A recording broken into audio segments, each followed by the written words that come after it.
Welcome to Grand Prix, your go-to channel for the fastest updates in Formula One. We've got 3 hot stories for you, so make sure to subscribe and hit the notification bell to stay ahead of the pack. Let's get started. The 2024 Chinese Grand Prix will be remembered not just for Max Verstappen's dominant victory, but for showcasing the emergence of an exciting new talent in Formula One. Gabriel Bortoleto, the Brazilian rookie driving for Sauber, delivered one of the most impressive performances of his fledgling career, demonstrating precisely why he's considered one of the most promising young drivers on the grid. From the outset, Bortoleto faced an uphill battle. A challenging qualifying session left him starting 19th on the grid, but what followed in the race was a masterclass in resilience and racercraft. The opening lap nearly proved disastrous when, in the frantic midfield battle, Bortoleto lost control of his car while attempting to gain positions. The spin sent him into the gravel trap, and for several tense moments, it appeared his race might end before it truly began. However, showing remarkable presence of mind, the 19-year-old managed to keep the engine running and rejoin the track, albeit now at the very back of the field, some 40 seconds adrift of his nearest competitor. At this critical juncture, Sauber's strategy team made a bold call, bringing Bortoleto in for an early pit stop at the end of the first lap.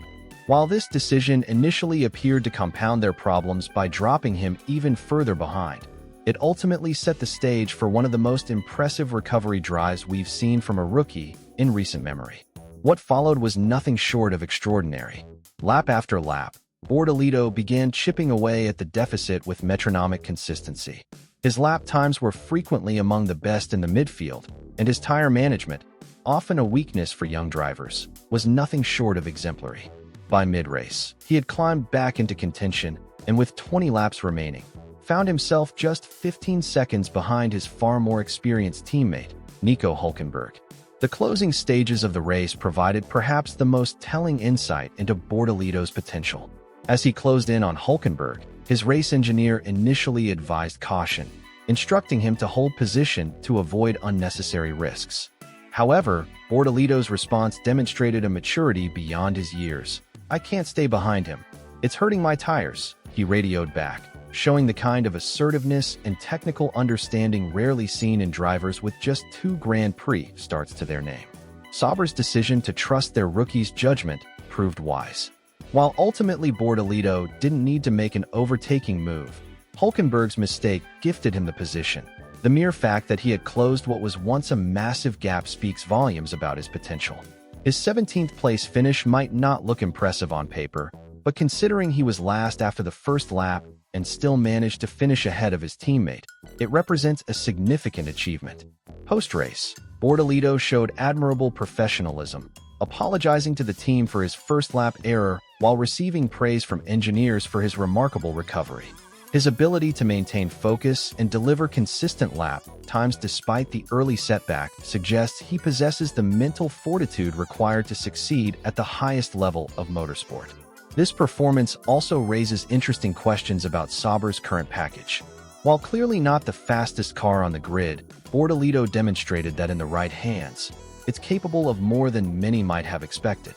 His ability to extract performance from the car, particularly in race trim, should give the team encouragement as they continue development through the season.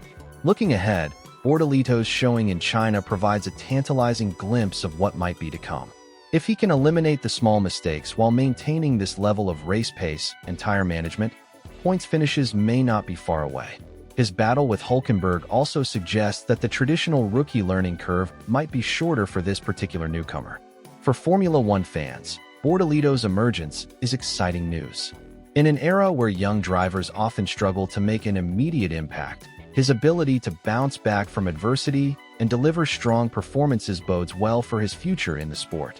As the season progresses, all eyes will be on this talented Brazilian to see if he can continue this upward trajectory.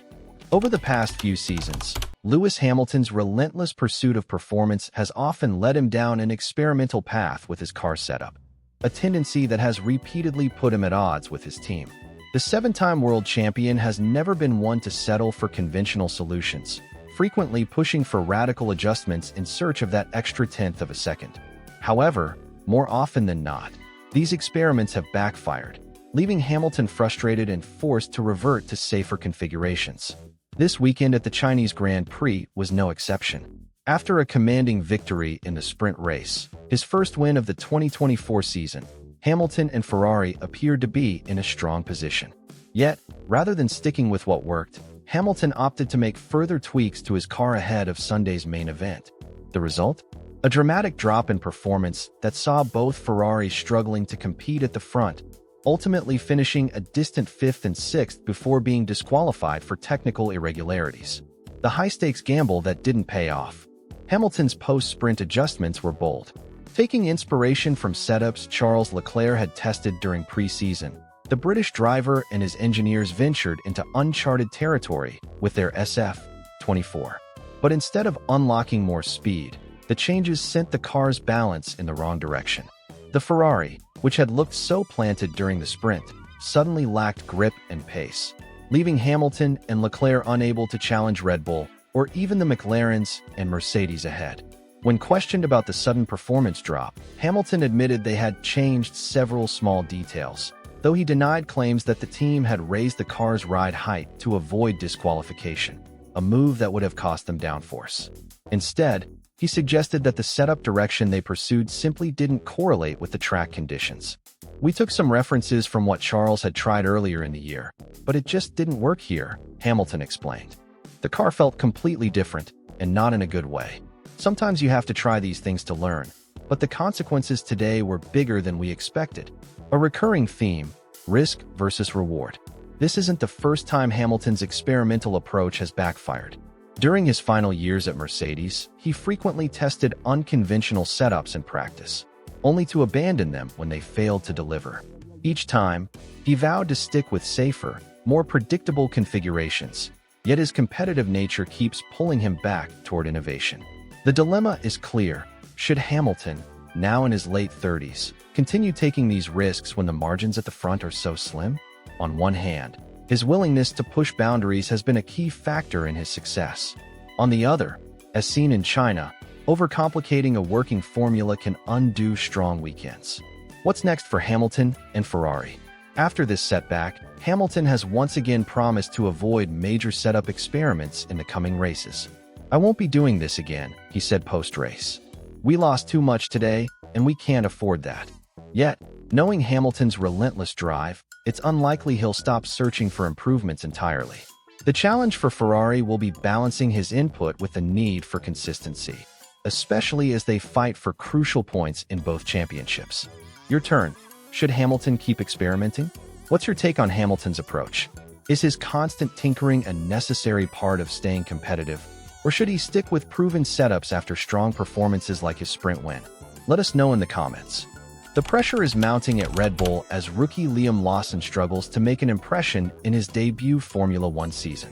After several underwhelming performances in the opening races, rumors are swirling that the team is already considering a driver change, with a crucial meeting scheduled this week to decide his future. A rocky start for Lawson.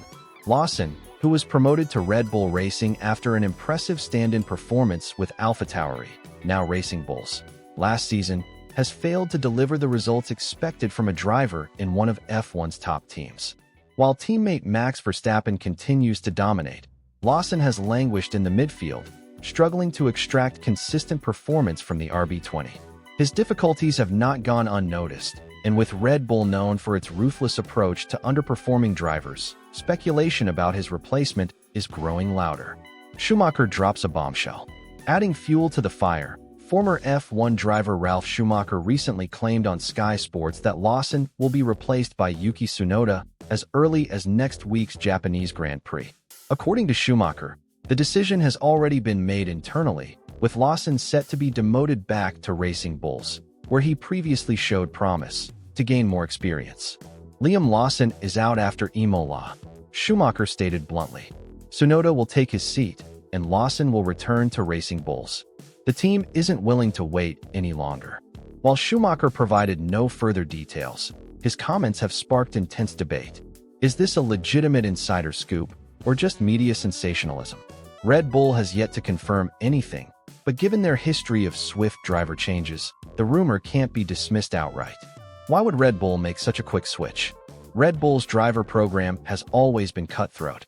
Young talents are given limited time to prove themselves, and Lawson's slow adaptation to the RB20 may have already exhausted the team's patience. Tsunoda, on the other hand, has been in strong form at Racing Bulls, consistently outperforming teammate Daniel Ricciardo. A promotion would reward his progress while giving Red Bull a more experienced option alongside Verstappen. However, replacing Lawson so early would be a harsh move, even by Red Bull standards. The 22-year-old has shown flashes of potential, and some argue he deserves more time to adjust to the pressures of driving for a top team. What's next for Lawson? If Schumacher's claims prove true, Lawson's demotion wouldn't necessarily spell the end of his F1 career. A return to Racing Bulls could allow him to rebuild confidence away from the spotlight, much like Pierre Gasly did after his own struggles at Red Bull. But with talents like Isaac Hadjar and Ayumu Iwasa waiting in the wings, Lawson's future in the Red Bull system is far from guaranteed. Your opinion matters. Do you believe Schumacher's bombshell announcement? Is Red Bull justified in considering an early swap, or should they give Lawson more time to develop? Let us know in the comments. And if you want to stay updated on this developing story, along with all the latest F1 news, subscribe and hit the notification bell so you never miss an update. The driver market is heating up, and we'll be here to break down every twist and turn.